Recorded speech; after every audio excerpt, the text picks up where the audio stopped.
Trey Hudson is the current director of the Oxford Paranormal Society and the Anomalous Studies and Observation Group. He's an Atlanta native. He made it all the way through Eagle Scouts. He also earned the 50-miler award 3 times for backpacking and paddling trips of in excess of 50 consecutive miles. In 1982, he was awarded a scholarship to attend the prestigious American Wilderness Leadership School, located in Jackson, Wyoming, not too far from the Close Encounters of the Third Kind, famous backdrop. In 1983, he graduated Norcross High School, which is located outside Atlanta. I've been to Norcross. I went to Emory, so I know it well. Well, sort of well. Yeah. He went to college at the University of West Georgia. He was a psych major. University of West Georgia has a world-renowned psychology department and one of the few universities that offers degrees with a humanistic and transpersonal focus. While at UWG, Trey had a chance to study with such luminaries as William Roll, Mike Ahrens, Don Rice, Chris Anstius, and others. Now, this is a little aside because people who have listened to the show have heard the term luminaries in another context, meaning something short of divine or angels, but more superior to regular humans. In this context, I think that Trey just meant dignified people of honor in those fields. Correct.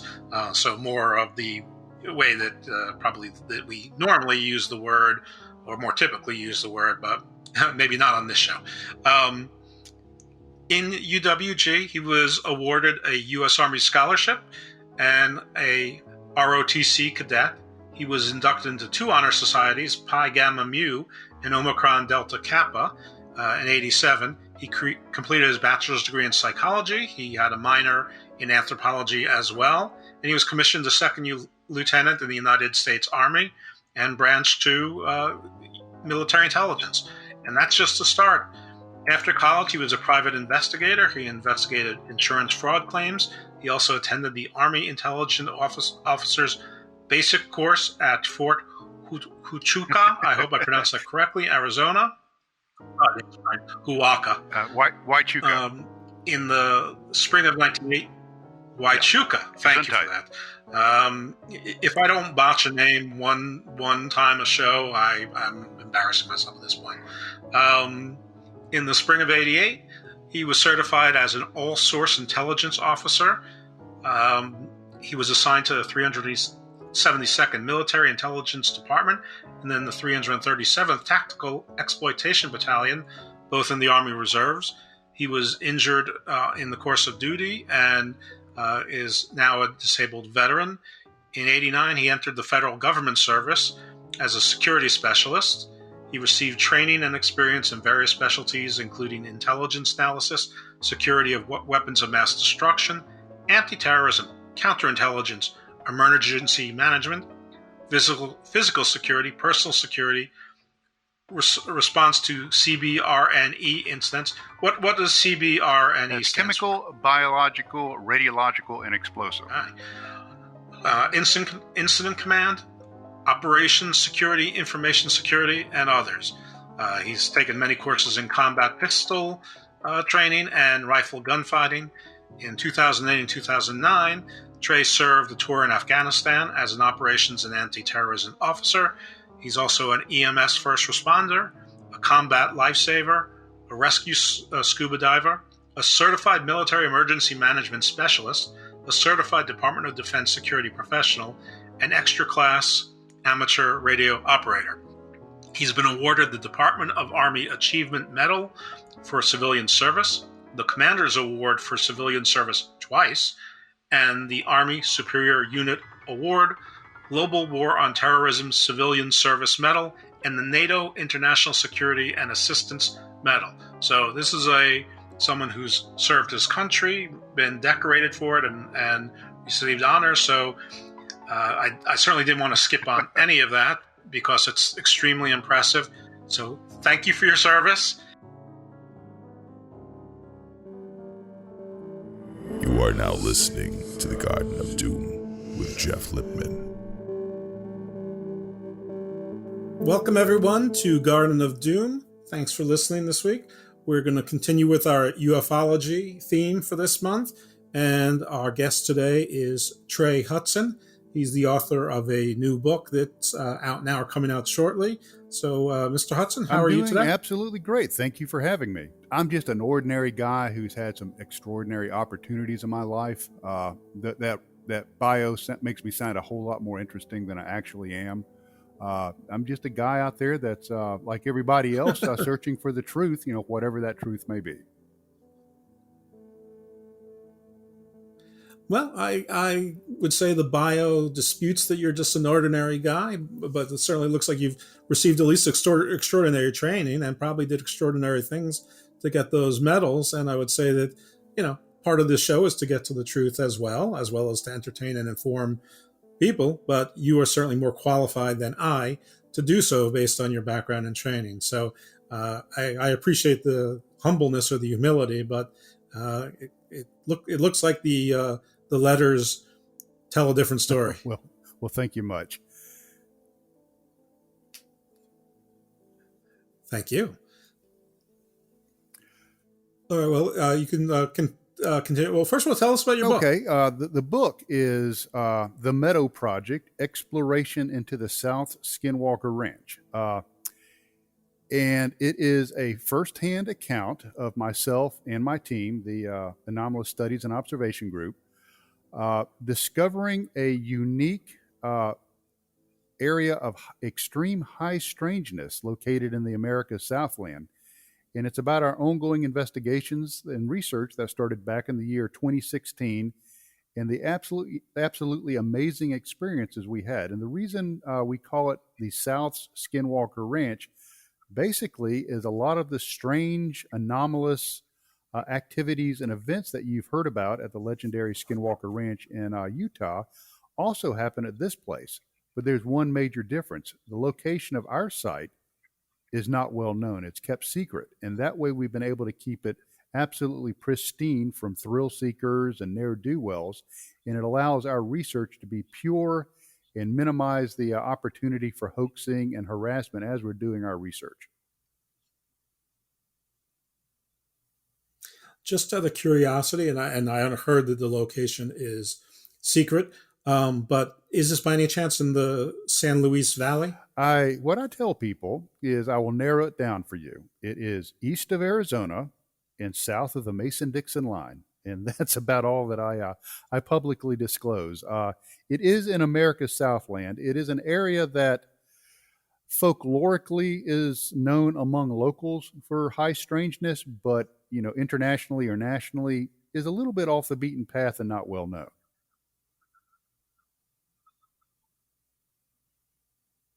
Okay. All right. Well, Skinwalker is obviously, maybe not obvious to everyone, but it's a term that First Nations people use for basically witches or demons. They inhabit the shapes or the bodies of other beings, usually people, but not always. I believe that's correct. So this is not the Skinwalker Ranch that I think is in Utah. No. Is that correct? No, that is correct. It is a Skinwalker Ranch type place, but not the Skinwalker Ranch. That is correct. Okay. So this was the investigation. Did it start in 2016 and is ongoing, or did it culminate in 2016? Oh, no, it is most definitely ongoing. We're actually going back out to this site in a few weeks. So it started in earnest in 2016, kind of by accident. It was like many, many things. It was found by following folklore, by following legend. My background primarily, as you can imagine, study under the folks like Bill Roll, is I'm a paranormal researcher, and that's kind of where I earned my spurs in the paranormal realm. And that's what got me interested in this area. I started hearing stories relayed to me by people I knew that the locals were referring to a haunted road, a place that you don't go to at night. You surely will meet your end and your demise, if you go out there, if you're, foolhardy enough to venture into those dark and lonely and mysterious woods. Of course, when I hear terms like, don't be called out there after night or them haints will get you. When I hear that kind of stuff, It's like waving a red flag in front of a bull. You know exactly where I'm going to go and what I'm going to check out. And while we were doing our research into this, presumably haunted road, we were skunked. Nothing happened. But while we were out there researching this supposedly haunted stretch of road, one of my colleagues back at base camp had an absolutely amazing UFO encounter. And that just really caused us to focus in on this particular area of this nature preserve. And we just kind of randomly picked this meadow to start staking out and researching and doing some experiments. And it turned out to be one of those unique epicenters that you read about from time to time where this kind of activity is so prevalent.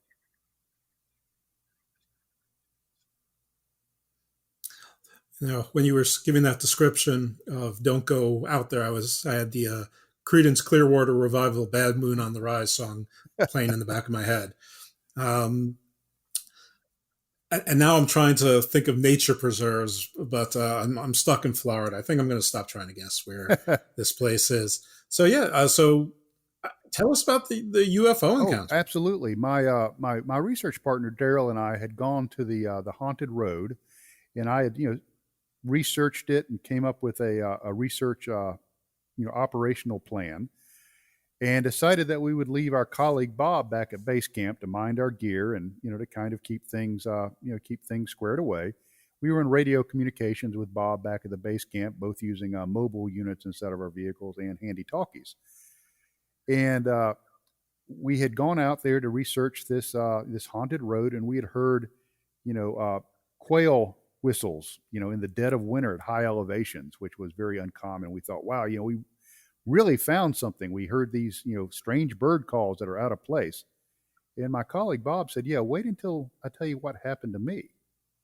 So we were just driving back the several miles in anticipation, waiting to find out exactly what happened to Bob on that cold, rainy evening. As it turns out, Bob relayed to us that he had been drinking copious amounts of coffee.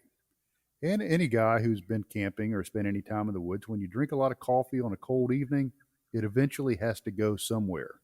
You don't have a black hole inside of your bladder that sucks all coffee into nothingness. It has to go somewhere. So Bob had stepped out behind our tents and right at the edge of the campsite to take care of some personal business. And while he's doing that, he notices a solitary lightning bolt come down and hit an area in the woods just in front of him. Except this lightning bolt made no sound, which struck him as rather odd, but he kind of, pushed it to the back of your mind, as you do oftentimes when you have something extraordinary happen. You try to fit it into your little box and squeeze it into your normality bias. So he didn't think anything about it until he saw the moon come up, a big white luminous orb. And he thought, great, this is good news. The rain is clearing off. We're not going to have a cold, drizzly February evening, and maybe the rest of our trip out there will be blessed with nice weather. And then the moon started moving sideways from right to left. Now, I don't know about other places in the world, but the moon's not supposed to do that. No, it moves, east to west. It doesn't move laterally. And so the moon moved laterally, several degrees of arc, from his right to his left, and stopped. And he's watching this in complete awe. He's dumbstruck. He didn't know what to think about this. And as he's watching it, a very small pinprick of darkness appears in the middle of this orb, this luminescent orb. And it grows larger and larger and larger, like the iris of a camera, until what he was left with was a ring of diamonds kind of effect, like you see on a total eclipse. And then it completely winked out. And at that moment, we thought, this is a unique and special place that warrants further research. And that was in January of 2016. So we decided... Was it similar to what was caught on video just a couple days ago, where it was confirmed that there was a blue orb over North America? Mm-hmm. It was just like yesterday or the day before. Well, the kind of the cool thing is, if you start, like I said, I'm primarily a paranormal researcher, but I have to step outside of my comfort zone. And I start looking at reports of phenomena in areas of high strangeness. And you have orbs. You the ghost guys will describe orbs. UFO, ufologists will describe orbs or circles of light in the sky. So there's something about these orbs. So this started falling right into place with known phenomena in these types of areas. So we thought that we had a really cool location. How do we best research this? What's the best way to go about this? So we found a meadow, a large field, a mountain, a pristine opening in the forest, about a quarter of a mile away from our base camp that we like to use. And we said that would be a good point to use as an epicenter of research for several reasons. Number one, it's a big open space. If anything moves across this area, we'll be able to see its tracks. Because when I started looking into this region, this general area more, there were a lot of cryptid sightings, a lot of Bigfoot sightings. So it's like, okay, now we have orbs and we have Bigfoot. So that, it's starting to get a little weird, stuff starting to kind of collate here. And if anything moves across this big open area, it's going to leave tracks that we'll be able to follow and photograph and stuff like that. Also at night, since it's a big open area, we can set up our thermal and night vision equipment. And if anything moves across our field of vision, we'll be able to record it. To the south of this big field is a ridge. We can put people up on top of this ridge and they can look down into the field and have a vantage point from a higher point of elevation. And last but not least, it being an open area, we have a nice view of the sky. So we can see if we see any more luminescent moons move sideways across the sky. So we thought that this field or this meadow would be an excellent place to start our research. So in July of 2016, we started really kind of focusing our efforts on this big mountain meadow. And it turns out July 2016 was the beginning of a journey of high strangeness. Wow. I do want to for the audience sake, when I was referring to the story of a couple days ago, it occurred to me that I should tell you when I recorded this, and we're recording this October 6, 2021. So if you want to look back at news reports to see about Blue Orb, probably looking around October 5th, October 4th, 2021, as opposed to the date that the show ultimately drops or when you listen to it.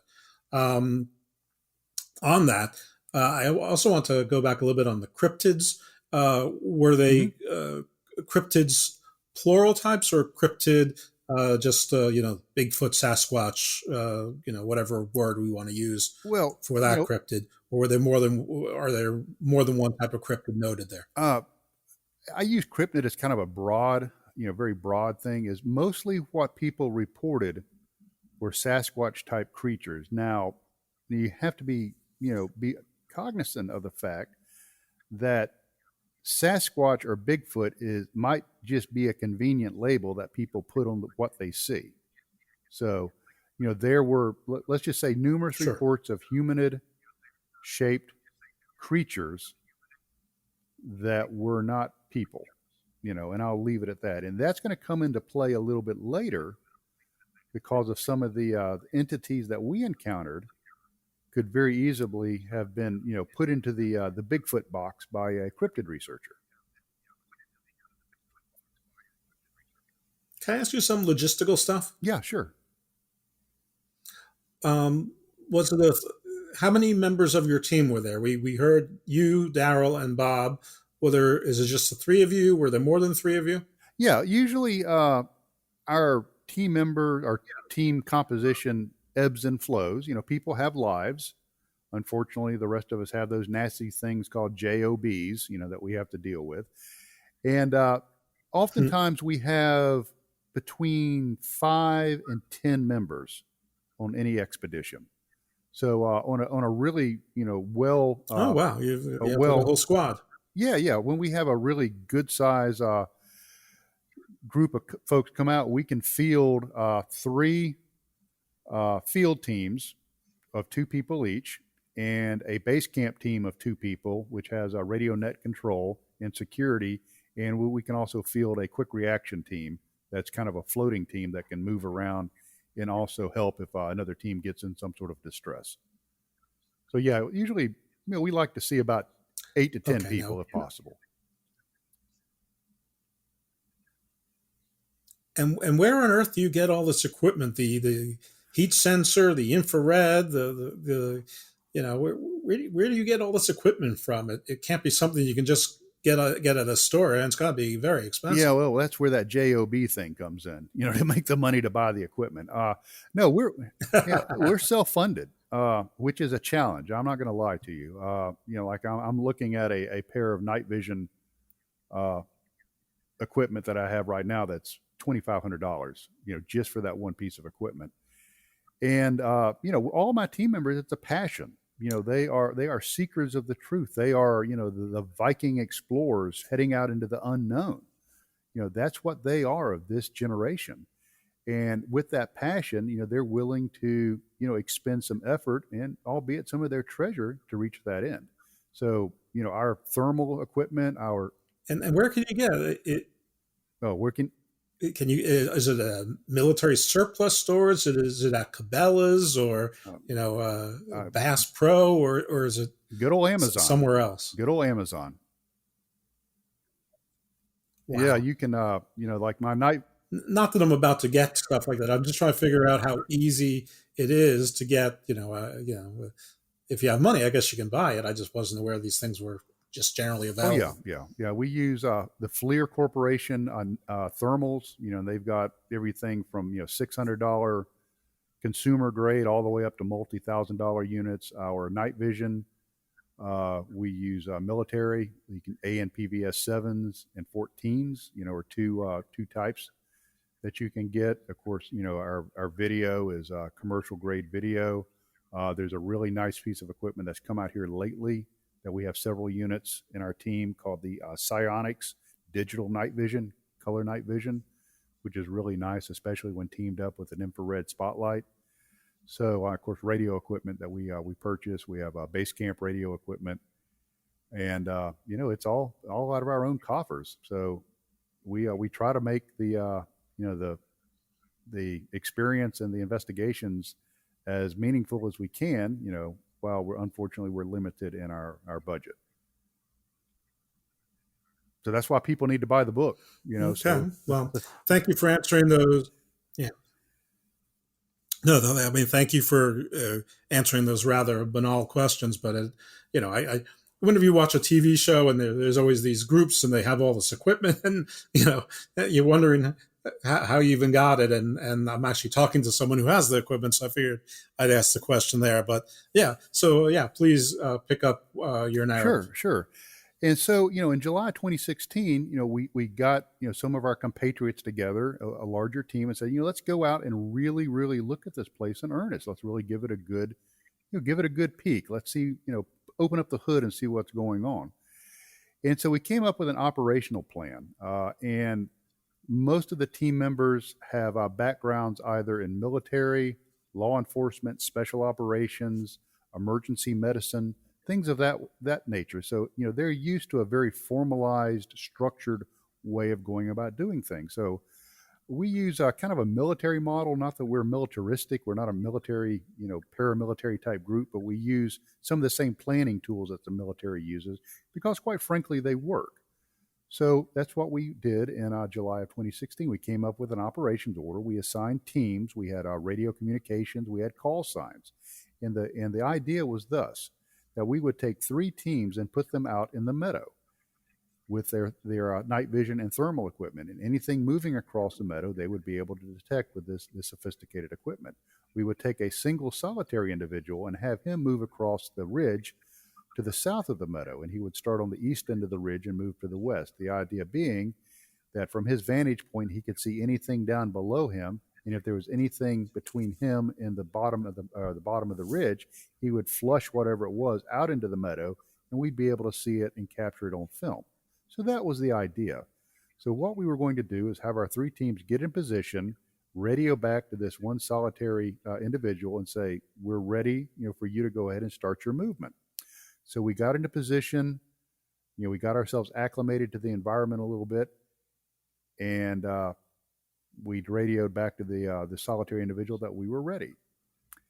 And he came on the radio a few minutes later and he says, "Hey guys, I reached," and he mentioned a known landmark, which was a particular tree across the trail. And he said, I don't remember how I got here. I don't remember walking here, but here I am. So, Occam's razor, the first thing that we thought, maybe he was having some sort of medical episode.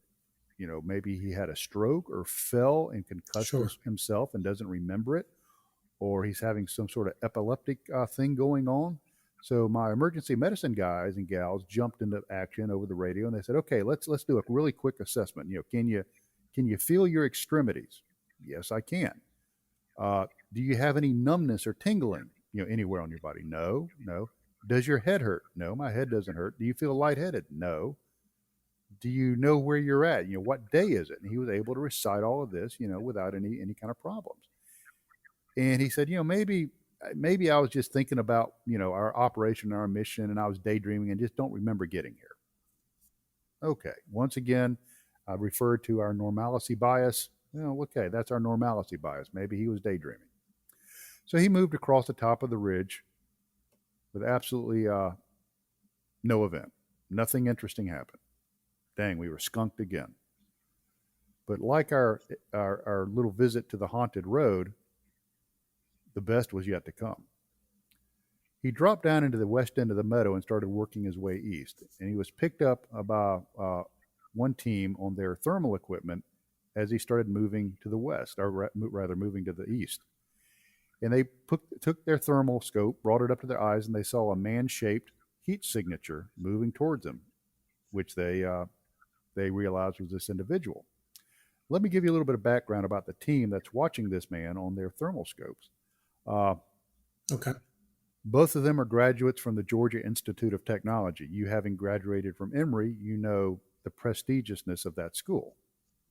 Yep. One individual has a Georgia Tech degree in management and a master's degree in public administration and has been a career paramedic and emergency services guy for the past 30 years.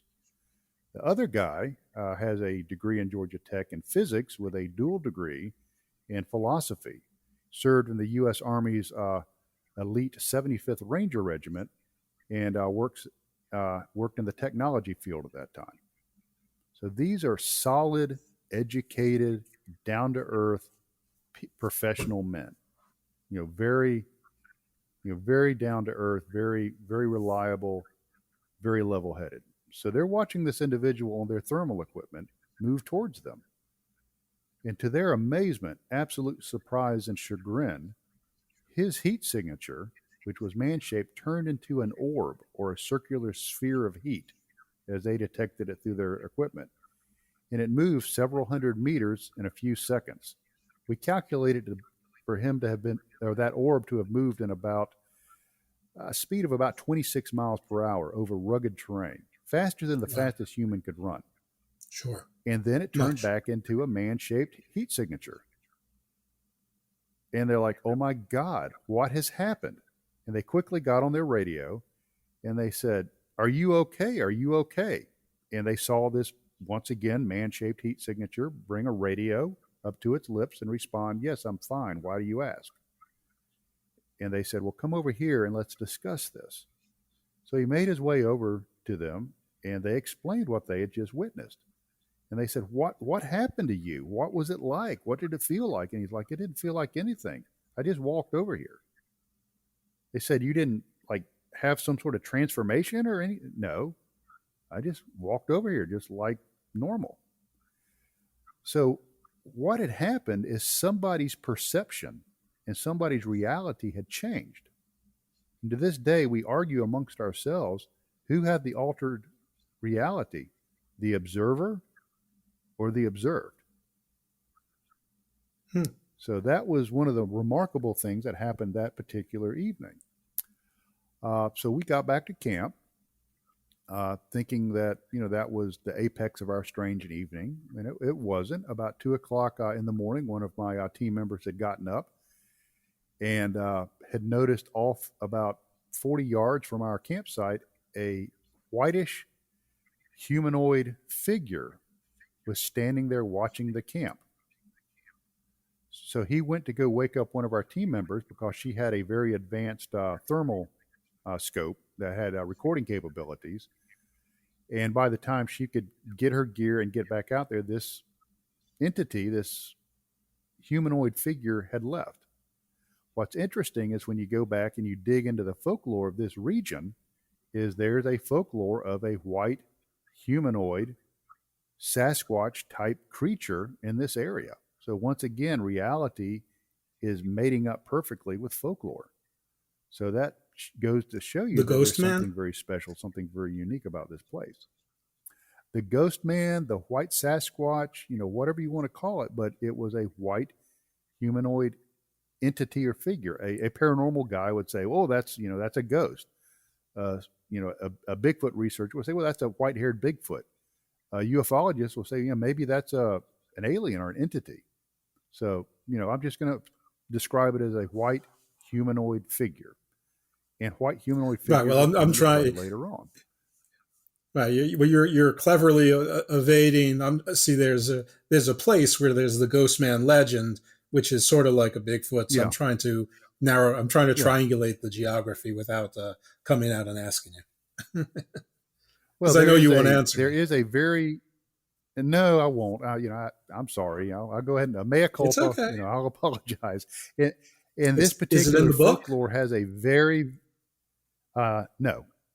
Okay. No. It has a very unique name for this white humanoid entity in this region, and I'm not going to say what that name is because it would be a clue. And I know that there are many sleuths out there in the audience that would start putting these pieces together, and before I knew it, they would be running into me out there in the field. So so anyway, we saw this white entity. We had a eyewitness. And it gets even a little bit weirder. So Saturday morning, as the sun came up, we started, waking up and getting our morning breakfast together and drinking our cups of coffee.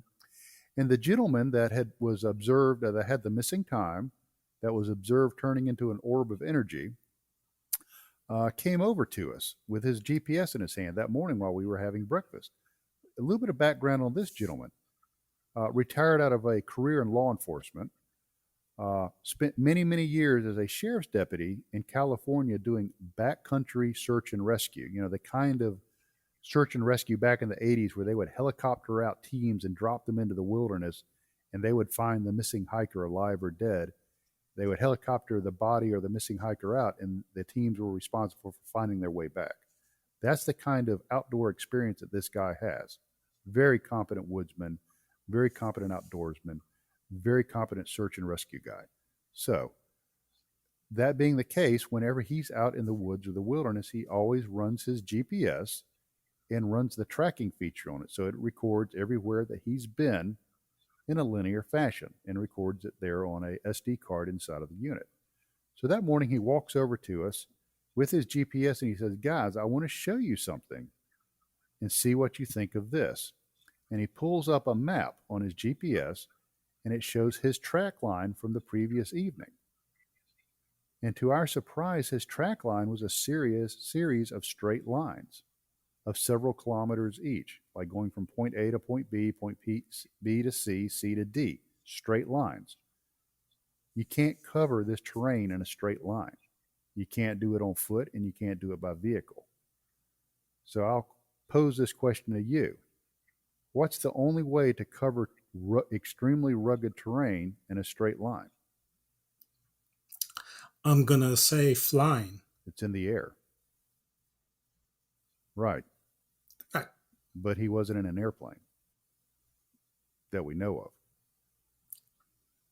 Did he have a broom? Or maybe he was taken for a ride that he doesn't remember. That like sounds more likely. Yeah. So, he had the missing time. He had some sort of temporal event where he was observed turning into a ball of energy. And now he has these strange track lines on his GPS. And we were all excited. It's like, he appeared to levitate and be mobile. Yeah. And so, as soon as you get back, download this, this file, send it to us, and we need to do more examination, and forensics on this data and see exactly what was going on. And like so often happens in these kind of places, when he got back home, his SD card was erased. There was no data on it. Cool thing is, we have multiple witnesses that saw his GPS tracks and have affidavits to that fact. So that was just one of the events that happened to us that starts really locking this thing down as an epicenter of high strangeness. And also, unfortunately, it's one of many, many, many equipment issues that we're going to see over the next few years. Well, sounds like a quite an adventure. Now, this was just your inaugural visit to that location. Have you been back since? Oh yeah, absolutely, absolutely. And we have, quite literally enough weirdness to fill a book. Quite like I said, quite literally. So we were all really stoked about this. This is a cool place. Who would not continue to research here? So we decided, we don't want to overstay our welcome, if you will. So we try to give it a few months between visits, so we're not wearing out the site or overstaying our welcome. So we decided to go back in February of 2017. So let me paint the picture of February of 2017. This is a mountainous meadow in the wintertime.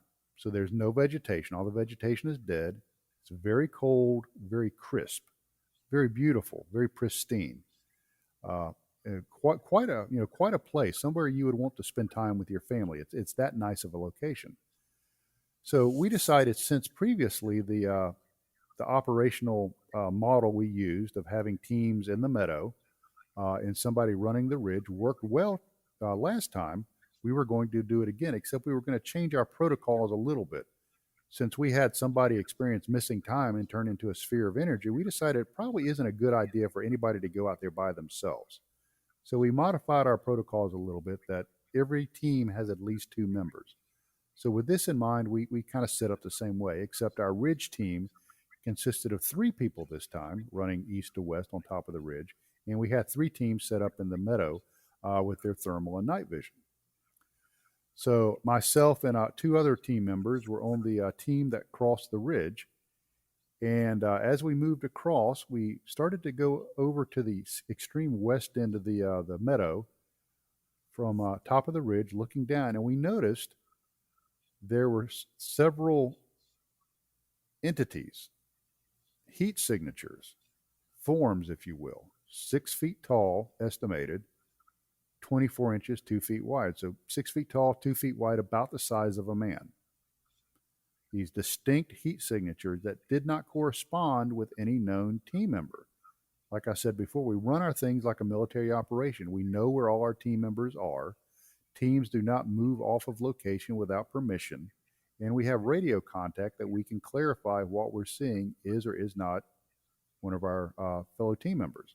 This did not correspond with our team. So we're watching these entities, these figures, through our FLIR, our thermal equipment. And to our surprise, they started changing shape. And we have this on video. They turn into one figure, about 6 foot tall. Then it shrinks to about 2 foot, then back up to about 6 foot, shrinks again, expands back up to 6 foot, and then amazingly separates into 2 distinct figures. Does not correspond with any known team member. So we quickly came down off the ridge down into the meadow to see if we could, find out what these heat signatures were, these entities were, and maybe follow them or get some more data. And we lost them, couldn't find them. About that time, our radio keys up, and our team number 2 in the middle of the meadow says, "We have something going on. You need to get over here pretty quick and check this out." And we say, what exactly is going on? And they said, on our thermal equipment, we're picking up the heat signature of a box or a cube. And let me pause right there. Why are boxes and cubes important? If you start researching these various areas of high strangeness, boxes or cubes come into play. Skinwalker Ranch has numerous reports of cubes or boxes that fly around with blinking lights. In the first part of George Knapp's book, Hunt for the Skinwalker, they refer to a mysterious Colorado ranch that started experiencing high strangeness about the same time Skinwalker Ranch started experiencing these things. Uh, I actually had a chance to talk to a woman who's pretty well known in the UFO community named Katie Grabowski, who actually had experiences on this Colorado ranch. And much to my surprise, when she reached out and met with me, is she had experiences with boxes with blinking lights. You go and you look at some of the strange happenings in Brazil during the Brazilian UFO flap several years ago. They had a thing called chupa chupas. That's what they called them, and they were flying boxes that would emit beams of energy. So here we are with a cube or a box in our very own field, picking it up on our thermal equipment. Now, it's interesting to note that thermal equipment picks up changes in heat. It's not visible light. So whatever this thing was a different temperature than its surrounding, this box.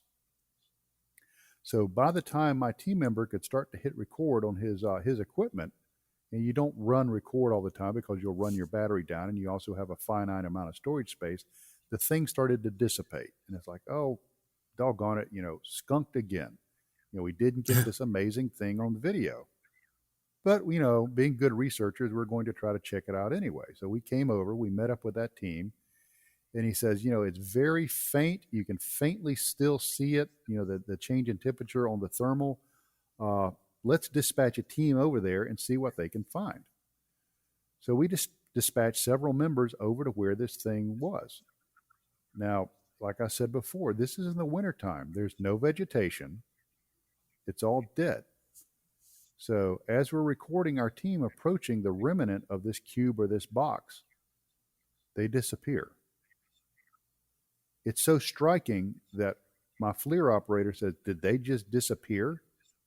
No heat signature at all.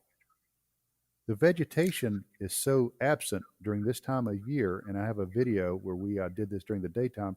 You can actually see through the woods up to the top of the adjacent ridge. No vegetation, but yet these team members disappeared. We did an after action. Did these cubes, did they not emit any light? Yeah. Just the heat? No, just the heat. Just the heat. And that's did your why, team members sense anything? Was there any sense of forbidding, any sense of malice, anything that we would recognize as a human emotion, anything like that, or it was just registering on instruments? Well, yeah, yes and no. It was not other than excitement, about what they were doing. They did not, detect a sense of foreboding or dread or anything like that. But we did a after action review, a debrief later on that evening, and I asked them to describe it, and they said when they approached it, it was cold, which would make sense because we're picking up a change in heat on our thermal. So it would make sense that it was a different temperature, but it was cold. Now, if we start looking, at other stuff, a lot of your paranormal experiences, people talk about cold spots. So it's like, okay, now we're starting to, look into different genres of high strangeness. Now we're having like kind of paranormal type of activities and kind of UFO type of activities encrypted. So maybe, we need to really look at this thing with a very broad understanding of high strangeness. So they said it was it was cold, not. Let me interject for a second or ask a question. Definitive drop in temperature. Sure.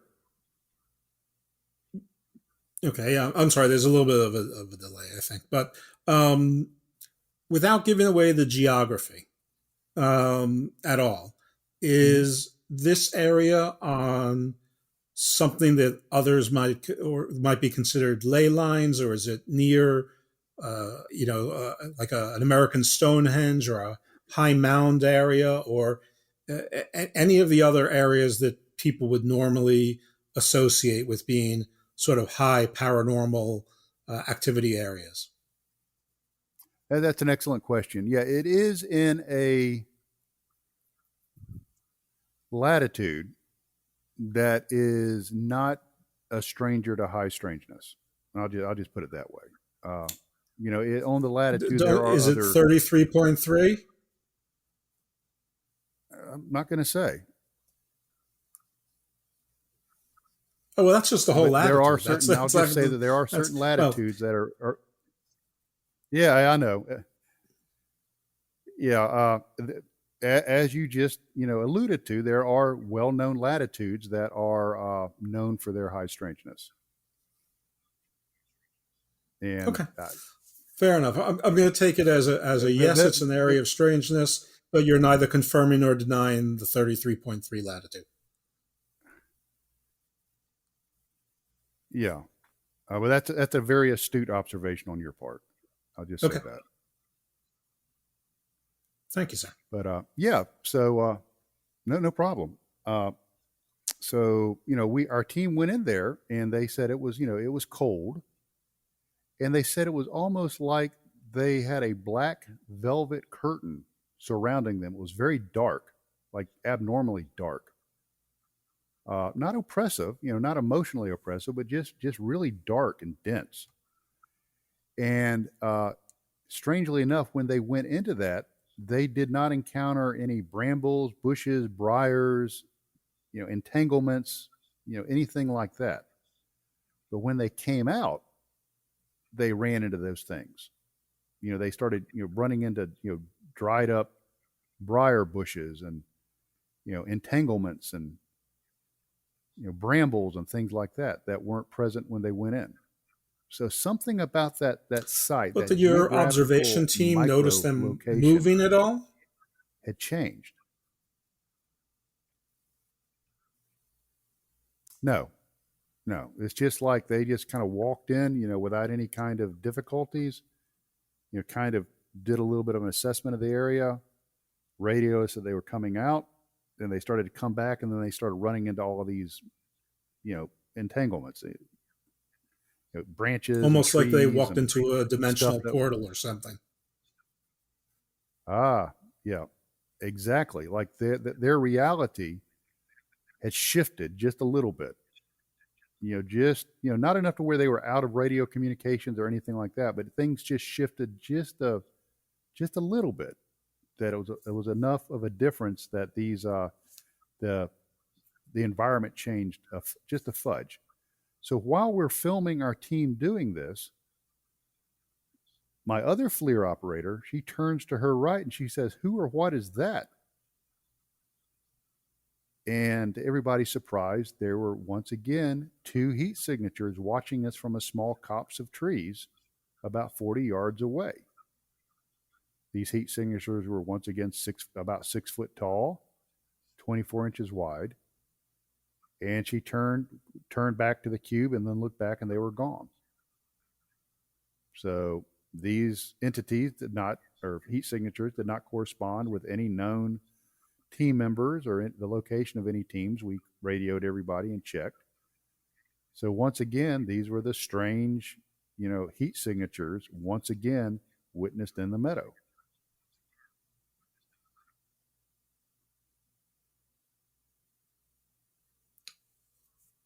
Yeah. Well, and you have this all recorded on your instruments?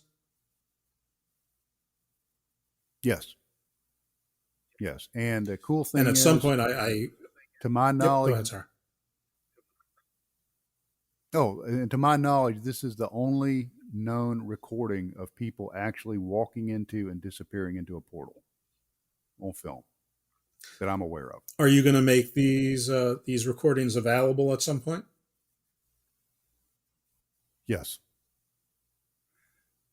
I'm involved with another side project, excellent. So I'm not really at liberty to throw it out there to the wide public, but it will, if this project comes to fruition, yes, it will be very well known. Right. Well, also people have to buy the book first. Oh, well, yeah. Absolutely. You can't give it all like away. I said, it's a whole it's a whole book of high strangeness. So, going along those lines, would you like to hear about our woman in black? Yes, please. That same evening. So, we're just absolutely dumbfounded by what just transpired. We had a portal, we had people disappearing, we had, multiple sightings of entities. And, we were starting to become overwhelmed. It was just so much high strangeness. We called a quick ad hoc team meeting there in the field in the meadow, and we were trying to decide, should we continue to research? Do we need to go back and do a detailed after action review while all of this stuff is really fresh on our minds, and videotape it so we can record all of this for posterity? What do we need to do? And being the team lead, I made the command decision, for better or worse, that we're going to go ahead and capture what we have. We're going to go back and we're going to do a very detailed debrief, after action review on film, while all of this is very fresh in our minds. So we're starting to gather all of our equipment up and our gear. And Glenn, my base camp operator, comes on the radio and he says, Trey, you need to come back to camp. There's somebody that needs to talk to you. So I thought he was talking about himself. And I'm like, yeah, okay, Glenn, I'll be back there. I'll see you, here in about 30 minutes. We just have to get our gear together and head back there. And he goes, no, it's not me. It's somebody else. Okay, that's weird. So I'm just, bubbling with curiosity on exactly what he's talking about. So we finally make it back to camp. I walk into camp, and this is about 10:30 in the evening. So paint a picture, 10:30 in the evening, in the middle of the forest, pitch black, wintertime. Okay, not a time of year that somebody would be, running around in the forest for fun. Only very serious, campers and researchers would be out this time of year. And I walk into the campsite, and over there next to Glenn is a businesswoman. She's wearing loafers, slacks, a blouse, and a blazer in the middle of the forest, 10:30 at night in the wintertime. This woman quickly makes a beeline to me, since I was pimped out by Glenn as being the leader of this group. So, he kind of narked me out there. So she makes a beeline to me, and she says, y'all need to stop what you're doing right now and follow me. I'm like, whoa, what are you talking about? She goes, Wait, there's a road. She said y'all? Oh, go on. Well, no, I'm Southern. She That's said just y'all? the term, we use. Oh, well, I know. Well, I was wondering if she was Southern also. Yeah, she was. Well, you'll find out that she was as the story gets weirder. Okay. And she wants us to follow her down this county road. And she said there is a structure, like a barn or a house, at the end of this road. We were familiar with the road. And there's a family of monkey bears that live there. Now, I have no idea what a monkey bear is. I know what a gummy bear is. They're quite tasty and delicious, but I have no idea what a monkey bear is. But she was insistent that we go see these mysterious monkey bears with her.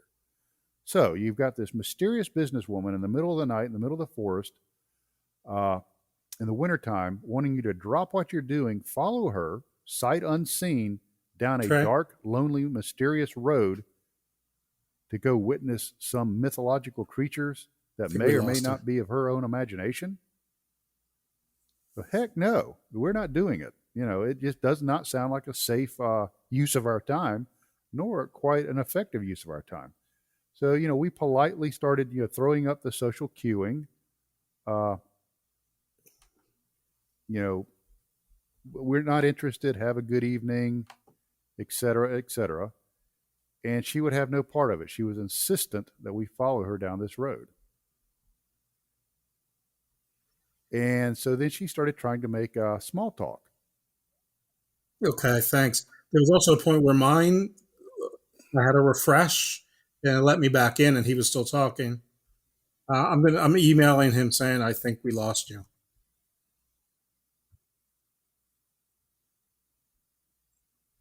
I appreciate it. Duder. Yeah, it says offline. I want to find out what a monkey bear was.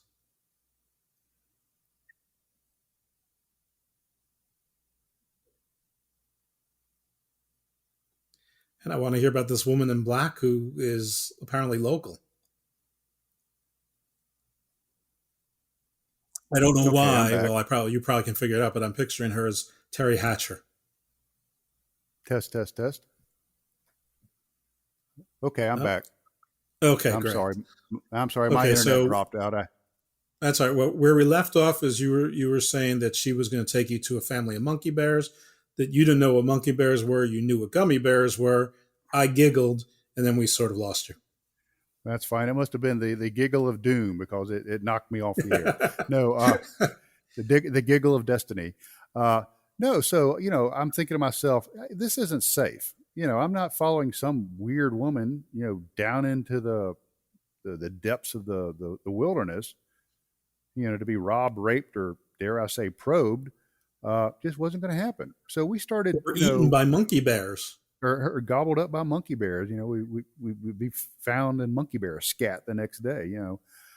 So it didn't sound like a very good idea. So we started trying to signal to her without being rude or coarse. Thank you, have a good evening, drive safely. See you around. We started throwing up those social cues that that we weren't interested, and she wasn't having any part of that. She just really wanted us to stop what we're doing and follow her, like almost like she did not want us to do our after action review and record what we had just experienced. So she continued to try to ingrain herself into our operations, and she came up to me and started asking me a bunch of questions. And she said, "Oh, what university did you go to?" I'm like, okay, that's an odd question, but I'll play along. I said, "I went to the University of West Georgia in Carrollton." She goes, "Oh, that's interesting. I did too." I said, "Okay." She said, what did you study there? What is your degree?" And I said, "I have a BA in psychology." She goes, "Oh, I do too." And I thought to myself, okay, she's playing with me. She's obviously, having some sort of folly on my expense. So I'm going to catch her. I'm going to trick her, and I'm going to prove her to be something other than what she's saying she is. So I set a trap. And I said, "Really?" I said, "Who are some of your favorite professors there?" And she actually started naming people that I knew. So we're in the middle of the forest, 10:30 at night, by this time about 11 o'clock, in the wintertime, and there's a businesswoman who went to the same university, has the same degree I have, and knows the same people. So you start stacking those odds up statistically, and it starts getting a little weird. No, it's starting to feel like that episode of Land of the Lost where there was the woman who coincidentally went to Rick, the father's high school, and they had some of the same teachers, and they knew the same streets and things like that. And it turned out she was like a cybernetic probe device of some sort. Ah, strange you should mention that, because something was off about this woman.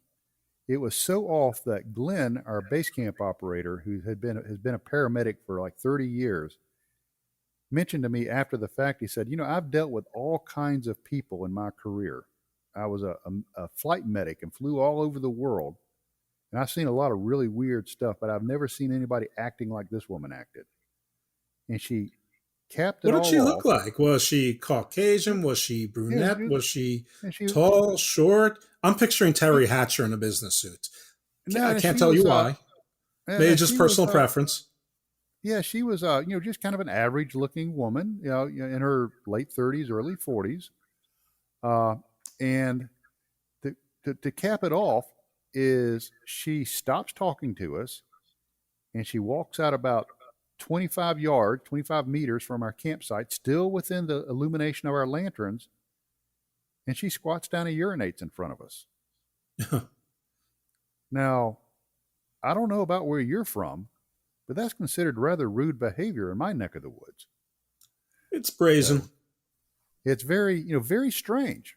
So, the woman did give us her name, and we did do a little bit of research, did a little data mining, and turns out that we found a person that looked like, from what we could tell in the dark, looked like the person that we had encountered. And this person is a professional. professional to the level that they have to have a license to execute their profession in this particular state.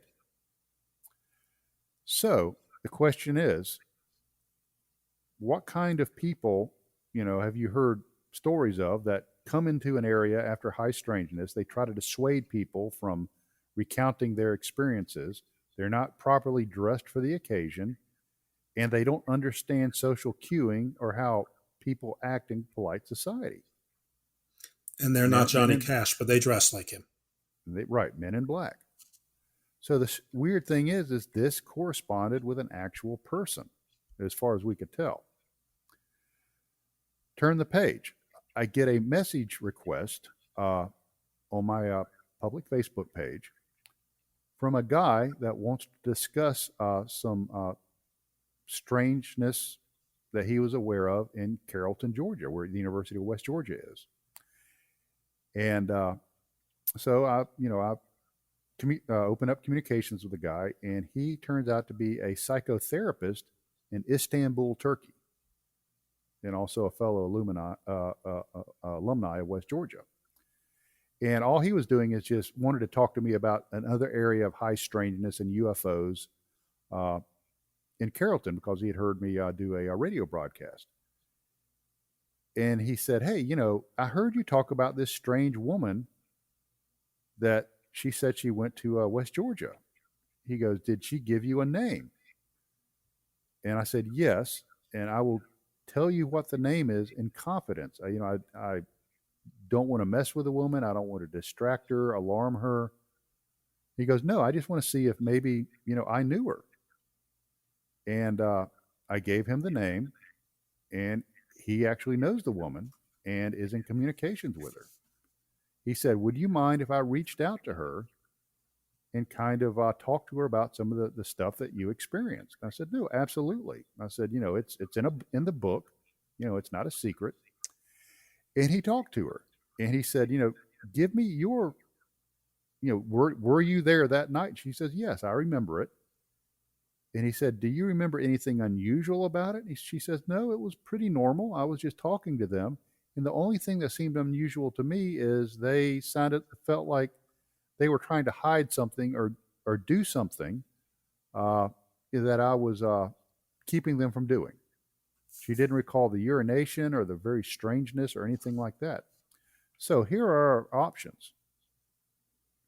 Is either this was a professional, licensed person having the absolute worst night of their life in the middle of the forest at 10:30 at night, or she was under some sort of external influence and she doesn't remember her strange and odd behavior.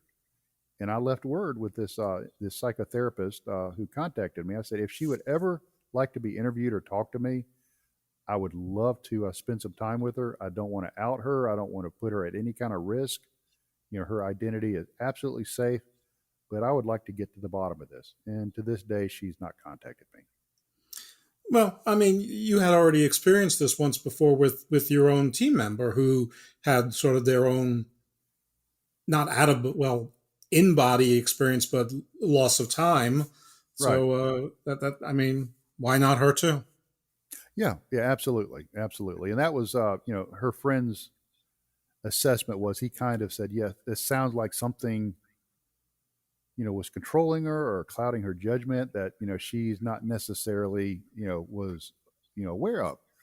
So that was pretty much the end of the high strangeness for that particular outing there in February of 2017. Were there further adventures, or absolutely, absolutely. And if you want, we can just kind of march down the little trail of time chronologically and talk about April of 2018 when we went back. Sure. There. Yeah, let's jump right in as much as you're willing to tell. So in 2018, one of my team members had been doing some research of that general region, that area. And he found an area very similar to our meadow. It was a similar meadow about 7 miles away, kind of about the same size, about 4 acres, in the middle of the forest. And he said, it would be a good idea to go and research some similar location to see if we have similar events of high strangeness. So the bad news is, like I said, this was 7 miles away and there was no road to it. We had to hike to it. So we decided we would set up a team and we would hike out to the meadow. And during that trip, or when we back up, prior to that trip, we were reviewing some of our photographs from the February 2017 outing. And in one of the photographs, we noticed what looked like a Sasquatch type creature watching us from the edge of the meadow while I was doing a briefing to the team member during the day prior to that evening's outing. So that will come into play a little bit later. So we had a few months before a photograph of what looked like a hominid or a Bigfoot type creature watching us from the edge of the woods. So, okay, fast forward back to April 2018. We hiked out to this meadow 7 miles away and did some research and observations there at night and didn't see a thing. Nothing interesting happened. And we thought that it was pretty much a complete bust. So we set up our camp on a fire break. Now, in this part of the country, and I don't know what part of the country you live in, but in the forest in this particular area is the Department of Natural Resources will cut what they call fire breaks, which are like narrow road kind of things. So if there's a fire, it won't burn the entire forest. It'll stop at this break. So we found a fire break near this new meadow, and we set up our camp there. And several of us were in hammocks, so we set up on either side of this fire break. And we had one individual that had a small bivvy tent. He set up right there in the clearing of the roadway or the fire break. And he set his pack next to his tent because it was a small bivvy tent. And we turned in. Well, I think it was about 2:00 that evening, two of my team members woke up and they saw a very intense beam shooting down the fire break. And they said that it was unlike a headlamp or a flashlight. It was very distinct in the way it looked. And it was not like any kind of light or beam that they were familiar with. Just a very bright, intense beam about 2:00 in the morning shooting right through the middle of our small campsite. About 5:30 that morning, one of my team members said he saw a light in the west, like the sunrise. Now, you do a little bit of research of this area, there is a lot of reports of strange lights in the forest. Prior to this, I had even personally witnessed flashes in the forest, orbs in the forest, things like that. So we have this strange light now in the west. We have this strange beam of light. We're having these strange lights. So we decided to pack up, hike into our exfil point where we would have we'd radio and have somebody drive down and meet us at another point and drive us back to our main base camp. And the individual, whose name is Terry, who's an electrical engineer, called us over to where his pack was sitting next to his small bivvy tent. And I want you to envision a backpack setting right side up with the hip belt kind of stretched out in front of it, sitting there by itself. And imagine a small branch about maybe 1.5 inches in diameter with one end of the branch underneath the right side of the hip belt and the other side of the branch on top of the left hip belt. So this branch was woven in between the hip belt as this pack sat there overnight. We looked around to see if this could have fallen from a tree or if it was broken off of a sapling at ground level. When he set his pack down, we could find no explanation for it, that this branch was woven in between his hip belt somehow. So it was a message. It was a message. Or it was gifting, like a lot of your Sasquatch researchers will talk about. They'll be gifted, sticks, pine cones, things left in certain ways. So something was trying to get our attention, and get our attention it did. So nothing else happened that particular outing while we hiked back to our exfil or pickup point, and we drove back to the rode in the back of a pickup truck back to the main base camp. And when we got there, there were several team members that continued their research while we were out, and they had hiked out to the meadow that morning. And one of the things they observed were a set of, and I'm going to try to describe it using terms, but they weren't what I'm going to describe it as. I want you to imagine tire tracks, but these weren't tire tracks, but they look like tire tracks. Imagine two linear things where the grass has been pressed down in the meadow, where all this weird stuff has happened. Yeah, maybe 3.5 feet apart from one another, traveling for a distance and stopping, almost like something had been dropped in, drove a distance, and then was lifted out. So it had a very distinct like a beginning. cable car or something. Yeah. It or dropped in. stagecoach. Right. But nothing could have gotten in there because the grass was about 12 to 18 inches high at this point. And the grass was not broken like you would expect a vehicle to do. The grass was laid over, wasn't broken. And inside of these track lines, there were several ant hills and mole hills and small saplings that were not disturbed. And you would have seen a helicopter land. Right.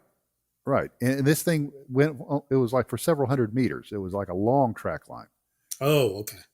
So what it was is the closest thing I could describe is like linear crop circles. The same kind of things that goes on with crop circles, but linear. So this was really, really cool. No tread marks inside of it. So they weren't made by tires. They were just something compressed the grass in these two linear things. So my team members went back out there, and this time they took with them a full spectrum camera that records light in the infrared and ultraviolet. That they're able to actually photograph things that the eye can't see. And to their surprise, when they would stand in this track line and point down the track line to the general area where we had seen that cryptid in the photograph, there was another cube about 3 meters by 3 meters by 3 meters, 9 foot by 9 foot by 9 foot, another cube that's only visible with this full spectrum camera. They would step to the side. They couldn't see the cube. They'd step back in the track line. Now they could see it. Step to the other side, disappeared, back in the track line. They could see it. So they went to photograph it, and they had left the SIM card back at base camp. They were not able to photograph this cube. Oh, no. So we were skunked on that. But I do have sworn affidavits from both of these gentlemen. And one of them was, the electrical engineer I was talking about earlier that went back out there when we returned. So I have affidavits that they did indeed see this cube. So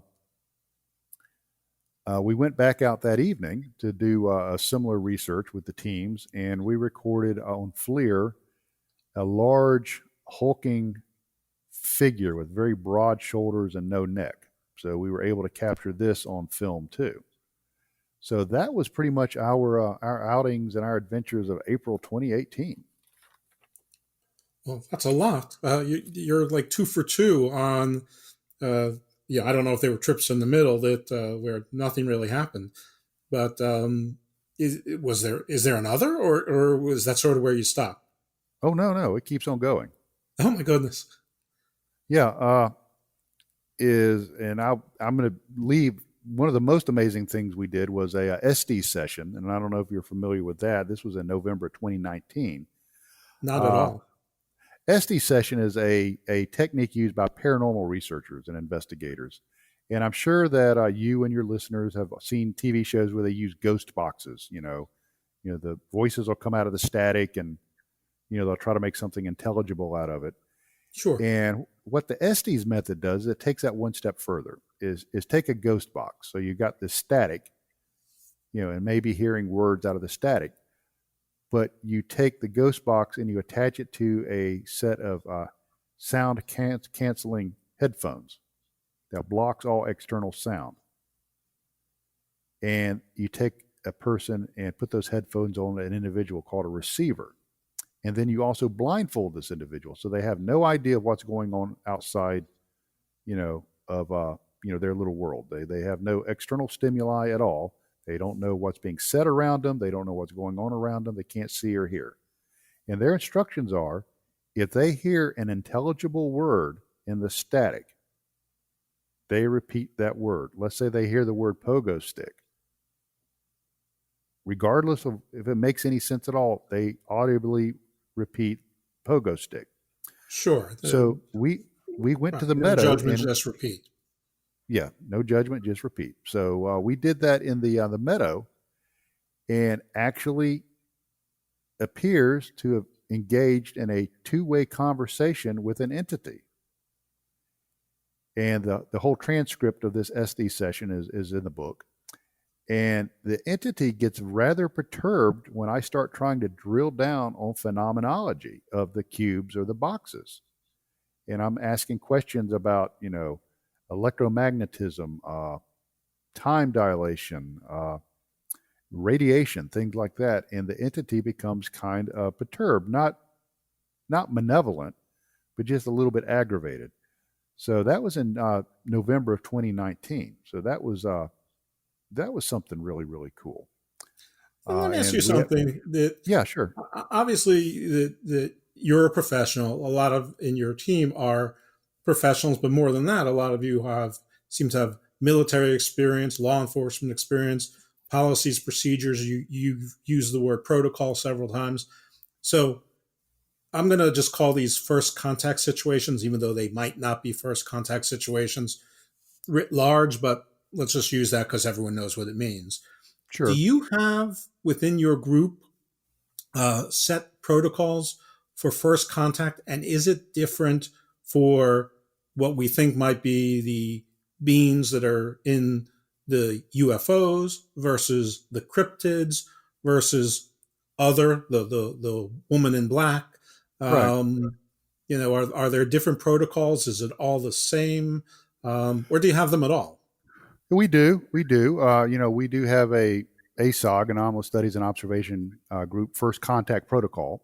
And we spend a lot of time trying to think about that. How do we, a sentient being or entity, what would that look like and how would we communicate with that? Now, the odds of being able just to jump in and communicate right off the bat, that's probably not realistic.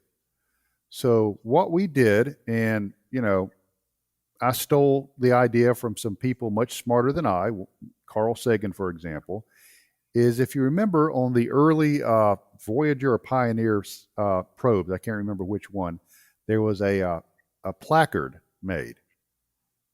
It was a first contact placard. And on that placard, it had a image of a man and a woman. It had a representation of the solar system, highlighting that third rock from the sun, Earth. It had some symbols for the Earth's location from known quasars, and the frequencies of those quasars were indicated in a binary language, in a diagram. And we took that a little bit further. We took that particular image, and we took some stuff off that didn't pertain to us, and we added some stuff. We took vertical lines of prime numbers, 1, 3, 5, 7, et cetera, et cetera. We had a graphical representation of the Pythagorean theorem, a squared plus b squared equals c squared. And we also added a graphical representation of the golden ratio. So and math, the universal language of math, right, and some symbology, right, which should be recognizable from anyone who traversed to the Earth. I'm pretty sure that was Voyager, because I think that was referenced in the first Star Trek movie when it was V'ger. Yeah. And anyway, so the idea is if we encounter an entity, we would approach so many meters, we would take this contact placard, which is a 8.5 by 11 placard, and we would lay it on the ground and we would back off, and then we would use light signals with prime numbers, and to see if whatever this entity is wants to communicate with us. Now, it might not. It might just be flat out annoyed with us. It might be like a workman you're trying to repair a sidewalk, do his job, and this little chatty kid comes along and is jabbering in his ear, and he just wants the kid to go away so he can get back to work. Right. We might be that little. History and science fiction is both replete with first contact blunders just because of different customs. Right. Right. So, we do have a protocol. I'm not going to say plagiarize. We benchmarked, some ideas from others, much smarter than we. And so, yes, the answer to the question is yes, we do have a protocol. And hopefully one day we'll get to execute it. Okay. All right. Great. Thanks for answering that question. Sure. All right. So I think we were at 2019 now, right? Yeah, that was in November 2019. So I'm going to just jump a little bit. We'll go to June 2020, right in the midst of COVID. So we were not able to utilize our main campsite. The Department of Natural Resources that runs and manages this nature preserve had shut down that campsite for COVID. Now they were still allowing what they call dispersed camping, which is, if you can find a spot, you can camp. So we found a campsite about 4 miles away from what we were used to, which was a little bit different. And we decided in the Smoky Mountains, somewhere. I will tell you this. I'll give you a hint. How about this? It is about 50 miles from one of the missing person clusters featured in the books by David Paulides. Okay, so that's a good hint. So it's not too far from one of these really well-known clusters. We set up our campsite, and we decided we were going to use Stephen Greer's CE5 protocols. We bring a lot of tools in our toolbox, be they tools from the cryptid world, the paranormal world, the ufology. I'm also a MUFON field investigator. So, we've got a lot of tools in our toolbox. We thought, well, let's use the CE5 protocol developed by Dr. Stephen Greer. Before we move on, can you just tell folks briefly who David Paulides is and who Dr. Stephen Greer is? Oh, I'm sorry. David Paulides is the author of the Missing 411 series. He has done a lot of research on missing persons cases in America's natural forest or national parks, national forests. Parks. And there's been a ton of them. State forest, state preserves, state nature preserves, things like that. And he sees commonalities in these missing person cases, paradoxical undressing, people traveling vast distances that they cannot explain how they got from point A to point B. And there are clusters, there are groupings of these. And they're usually federal national parks. Federal, a lot of his research has been federal. I don't know if that's because the federal government keeps better records. I don't know. I would imagine there's nothing magical with the fact that the place is under federal jurisdiction versus state. It's just, I think that's probably just where the better records are. Oh, but okay. that's just my guess. And he has a series of books called Missing 411 and several movies. So they're well worth your time to read. I think you can find them on media, is what I was going to say. Yeah. Movies or TV. It's pretty well known. Okay, and Dr. Yeah. Stephen Greer also pretty well known, but maybe not to a regular person. Right. Dr. Stephen Greer is a retired emergency room physician. He is a big name in the UFO UAP disclosure movement. And he has developed a protocol he calls the CE5 or Close Encounter 5 protocol. And what that is, where he takes a group of people and they, for lack of a better word, they meditate. They meditate and they project intention. Now, many members of my team are trained remote viewers, so we're familiar with that. And you project intention of peace and welcome. And you can also use light signaling of prime numbers, like I kind of talked about before. You can also use certain tones that were recorded in various crop circles. And the idea is projecting this intention that you can manifest a welcoming aura, and UFOs or UAPs will make themselves known to you. So, being that, many of our team members are remote viewers, we thought we would give this a try. And we went out to the meadow and we projected intent and nothing happened there. But once again, back at base camp, this place threw us a curveball. Is back at base camp, about 4 miles away from the meadow, is our base camp operator was sitting there, watching our equipment. Very dark, pitch black. June, heavy vegetation, no moon, and he hears a vehicle or a craft coming down one of the roads in the nature preserve. This road was about maybe 30 yards from where our campsite was. And so he extinguishes the lights of the camp and he listens. And he hears the very distinct sound that's unique that a vehicle makes when it travels down a gravel road, that kind of crunching sound. So he's expecting to see a set of headlights, which he doesn't. He doesn't see any lights at all, but he hears that crunching sound pass by the opening, the entrance to our campsite, and continue on.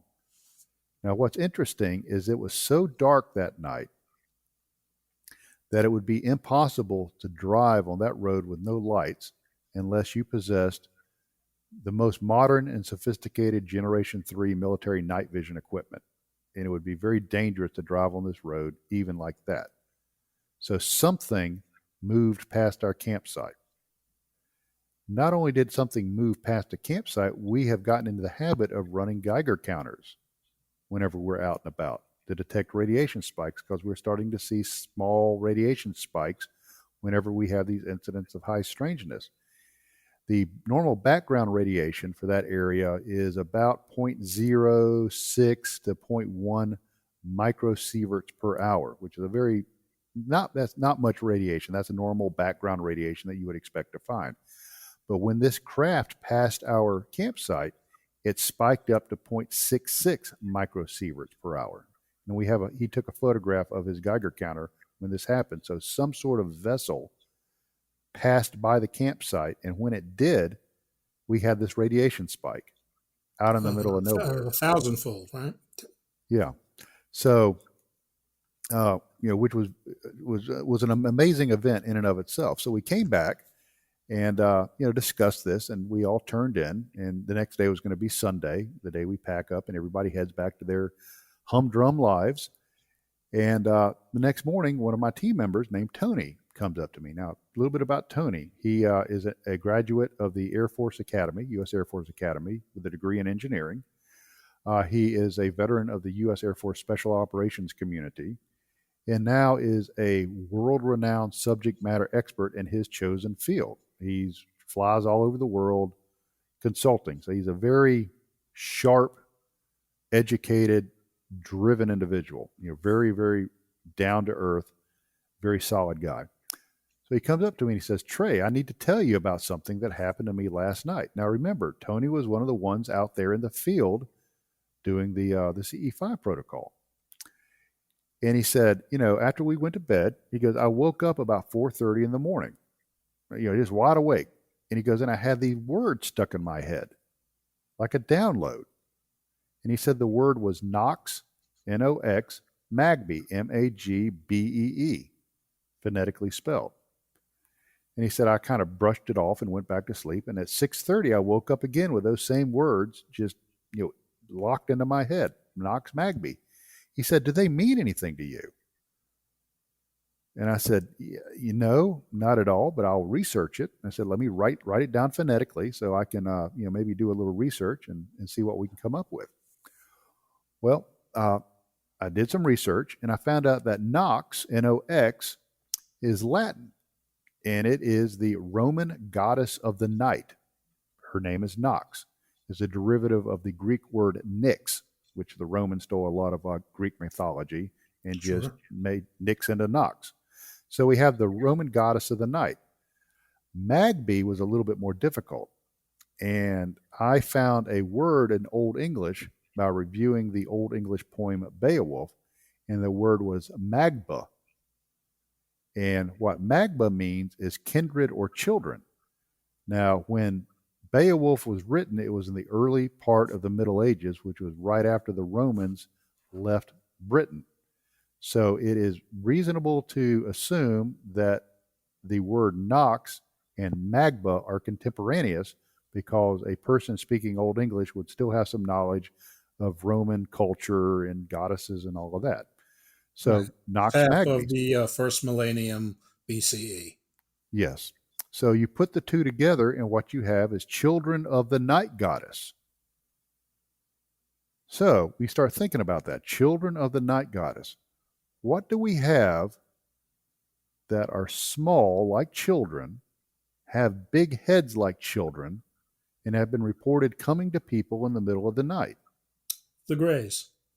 Right. I'll give you a hint. One's on the cover of Whitley Strieber's book Communion. So my team member received a download of Children of the Night Goddess. You said it was on the cover of what book? Whitley Strieber's book Communion. What is that? Oh, that's just it's a famous book about abduction. Okay, so Yeah, I'm so the sorry. Greys.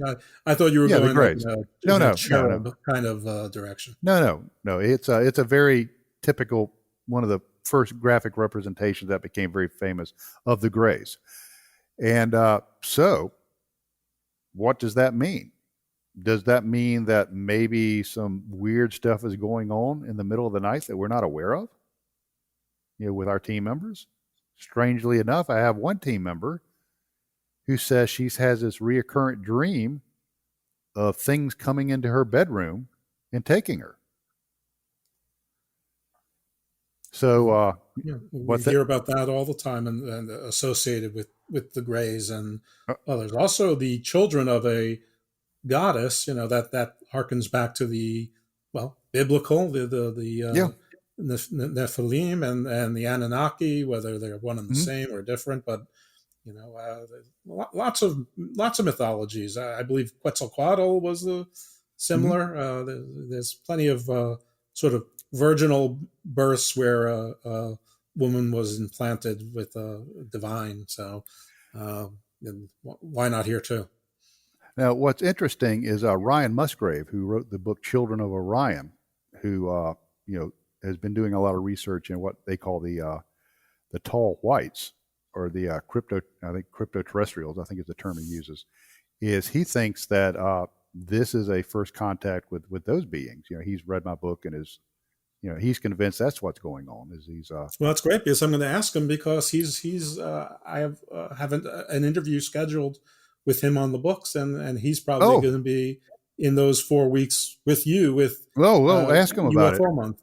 Yeah, because I'm working my way through his book, so I've got like a whole list of questions, and as it ties into some of Chris Bledsoe's experiences, and so it's really weird. There's like this strange synchronicity of my experiences, and I have these people starting to contact me, from all these different perspectives, and they're like, yeah, this rings true. This makes sense from my particular perspective. Be it his or... Well, that's one of the reasons that I want to make sure to read your bio in full, not just because you took the time to type it out and send it to me, but also I want to establish your bona fides, your credibility, because there's a lot of people out there going to say, sure, if you're carrying a hammer, all you're going to see are nails, confirmation bias. Right. And I wanted them to know that, that you have a full professional history, both governmental and private, and awards and academic achievements, etc. That it should lead them to believe that even if you're carrying a hammer, you're not looking for nails. You're only going to hammer nails. But if you don't see nails, you're not going to start hammering your thumb or grass or whatever. Right, and that's kind of the way I approach this. Is this is what happened to myself and my team? Take it for what it's worth. I have some theories on what it might be and what might be going on, but at the end, it's a guess. Anybody that tells you they have the answer to all of this, look at them with some question, because we're all just guessing. And my book and some folks have been, kind of critical. They said, well, it reads like a dry government report.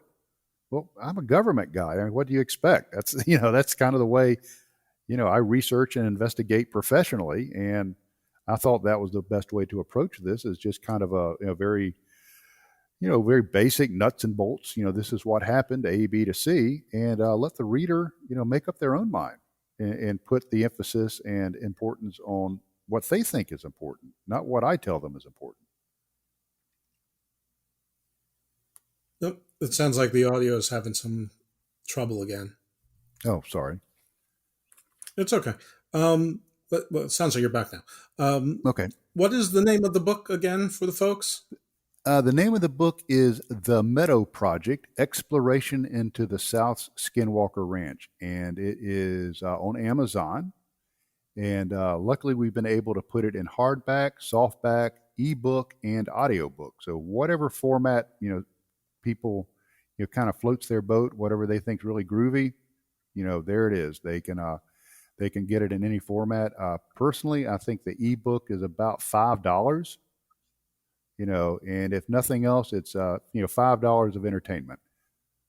Yeah, no, it's a great price. Ebooks are very affordable.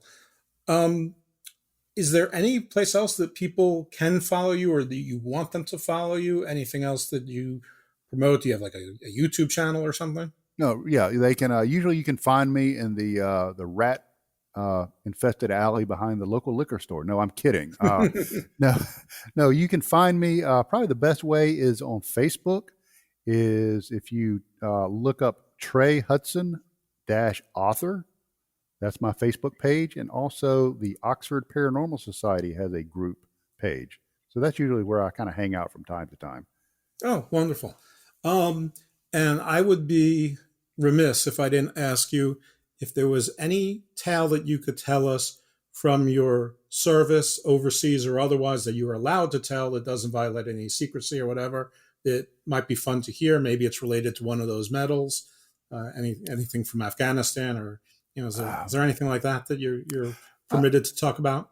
Yeah, I mean, my my time in Afghanistan, as I was a anti-terrorism officer, I was assigned to a Army logistics unit, and I was went over there as a Department of Defense civil servant, and basically what I did was look at different modes of attack and modes of operations of our adversaries, which at that time were the Haqqani group and the Taliban, and come up with ways to to protect our forces, in the particular unit I was with, and come up with ways to hopefully keep everybody safe. And there were no harrowing tales of daring duo. We basically would get rocketed. They would launch rockets from the remote areas, and they would hit around us and hit our compound, and we would hunker in the bunkers, and then go out and do damage assessments and hope that everybody made it through the attack. Unfortunately, after I'd left, we had I think 4 people killed with a rocket attack there, and it was it was a job. It was a job. I was happy and honored to do it. While I wasn't a soldier anymore at that time, I was very, very honored to support those guys and gals that were. So it was a very rewarding time of my life. Oh, well, good. Well, thank you for that. I have to ask you this also. Sure. There is a story, and it's not an urban legend, it's obviously a mountainous legend, that in Afghanistan, that special forces stumbled upon a red-haired giant, and several members were killed or wounded before they finally shot this monstrosity down, and then it was sort of secreted away and flown back to the U.S. Did you hear anything about that? I've heard the rumors of that. Now, one thing I have to make clear is during my entire military and governmental career, I'm not one of those guys that has worked, in the government and said, oh, I was like the point man for, UFO studies for, the XYZ department. No, nothing I ever did in my career had anything to do with that kind of stuff. So anything that I have knowledge of in that area is open source knowledge, just like everybody else. Okay. I just figure that, you run into an 11-foot, basically caveman that's it takes 300 bullets to take down, and that sort of thing gets around before everyone can say, Yeah, keep a lid on it. But yeah, I've just heard the rumors too. So I don't know. One day it'll, obviously be fun to find out that is a true story, but whatever. I certainly wouldn't ask you to make anything up. All right. Well, for more details of these evenings and these experiences, obviously go out and get his book. He just told you 4 different ways that you can get it and consume it, including audiobooks, which is, sheesh, it's the easiest way to it's literally the least effort you can put into absorbing content. So do you have any parting words for our audience? Yeah. Like I said before, at the beginning of the interview, I'm an ordinary guy. I'm nothing special, and I, through research and some hard work and a little bit of luck, discovered this unique area of high strangeness for myself. So, if everybody starts kind of opening up their eyes and looking at their surroundings and looking at the world around them, they might actually have some of these locations and these type places in their own backyards. So what I'm telling folks is go out there, have fun, and make your own adventure. Well, that was great advice. But if you come across something, maybe you should hit up Mr. Hudson, because maybe he and his team or teams can come out and help you out, and maybe you'll have a book to write also. Absolutely. All right, Trey, I wish you nothing but success with the book and the future endeavors. And if you have anything else to report, you have my contact information, and you're welcome back anytime. Well, thank you, Jeff. Thank you for having me. It has been a unique and a distinct honor. Thank you. Thank you very much.